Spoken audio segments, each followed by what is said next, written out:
जे एव्हिएशन मंत्रालय त्यांना दिले आहे, DGCAला दिलेलं आहे आणि सोशल मीडियाच्या माध्यमातून आम्ही CMOला पण दिले. CMO जेव्हा वेळ देतील असं आपण त्यांना सुद्धा काय आता हे आम्ही सर्व इच्छेने त्या ठिकाणी चर्चा सुद्धा आहे. याच्यापुढं माझं एकही मत आहे आणि तुम्ही रेकॉर्ड करा. याच्या पुढचा लढा हा लोक लढतील, सगळे लढतील.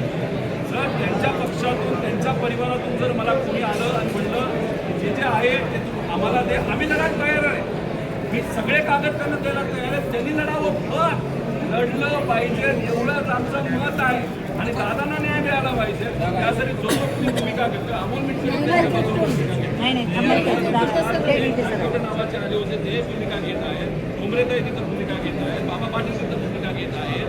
बाकी इतरही भूमिका घेतात. तिथं जयही सुद्धा सोशल मीडियाच्या माध्यमातून तिथं व्यक्त झाला आहे.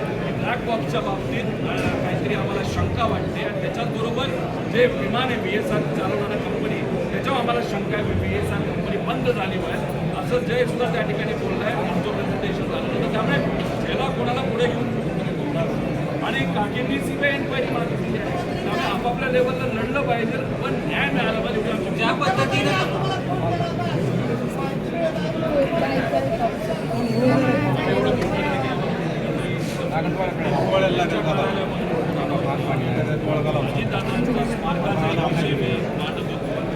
ऐका ना, तिथं सगळ्यांचे आहेत